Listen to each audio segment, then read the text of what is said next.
I'm Dean, I'm 18 years old, and my life has been a journey. I knew I was Jewish, and I knew that half my family was Jewish, but I personally didn't know what that really meant. At the age of 6, I started going to a church. A lot of Islamophobia, a lot of xenophobia were inherited into all of the preaching that the pastor was doing, to the point where I started believing him, and for quite a few years I also was anti-Semitic. My grandfather was in the Holocaust. It really broke me when he passed away.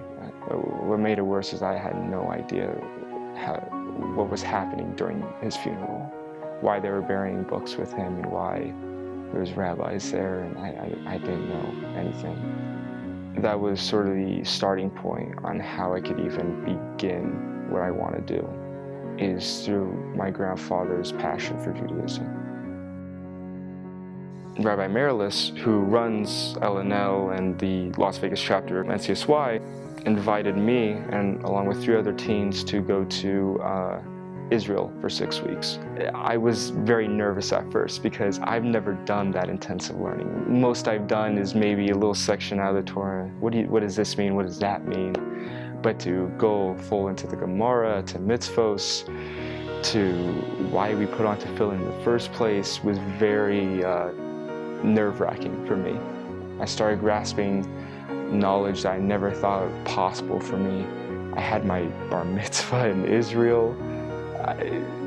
Something I never thought I'd ever be able to accomplish, ever, and did it within 6 weeks. We danced for like half an hour after that. And for the whole day was just pretty much a celebration of the bar mitzvah, and couldn't have it any other way, honestly. It's the best way to have it. It started being a part of my identity as a Jew, to where I put on my kippah every day to go to school, and put on tzitzis and put on tefillin every day.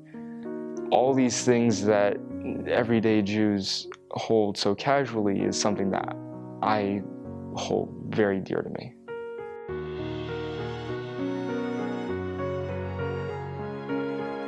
I wish my grandfather could see where I am now.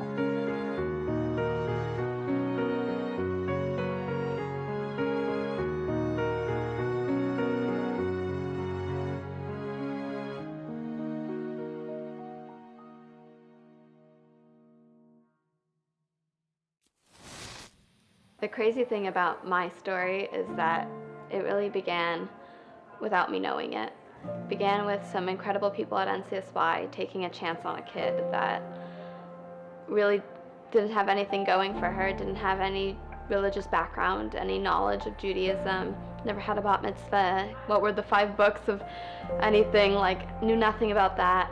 Really some incredible people who took me under their wing and said, look, I'll be your guide, I'll be your mentor. A year ago when I got onto leadership Shabbaton, somehow made it onto board.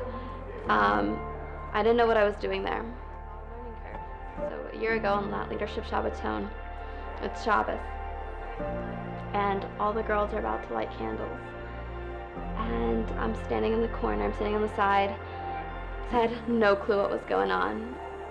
The only thing I knew was I didn't belong there. I felt weird.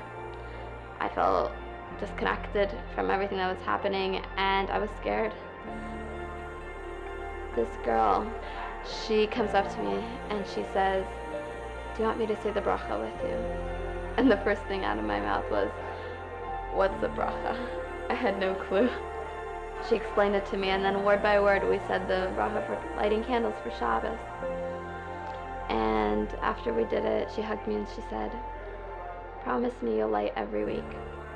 Promise me that you'll keep this little mitzvah alive.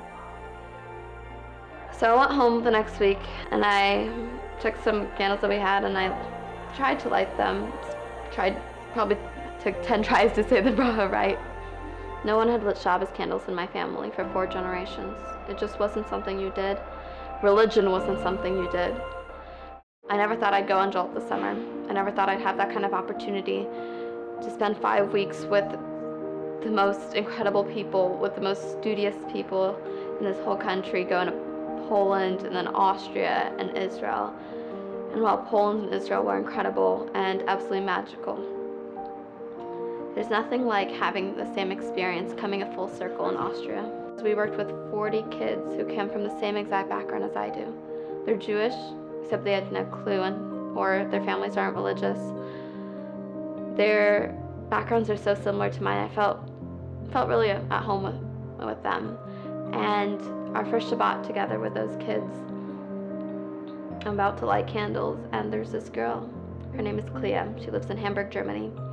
She's standing on the side, and she's scared, the same way I was. And I can tell because I had that reaction a year ago.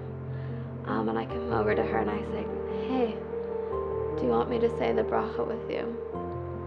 And I think her reaction was the same as mine because she had no idea what I was talking about. But we lit candles that night, and I felt, wow, this is what they mean when they say NCSY inspires the Jewish future. If NCSY was able to get this girl, me, out of the place I was, out of the girl who had no direction in life, didn't really know what she wanted, to the place where I am today, we can really accomplish anything.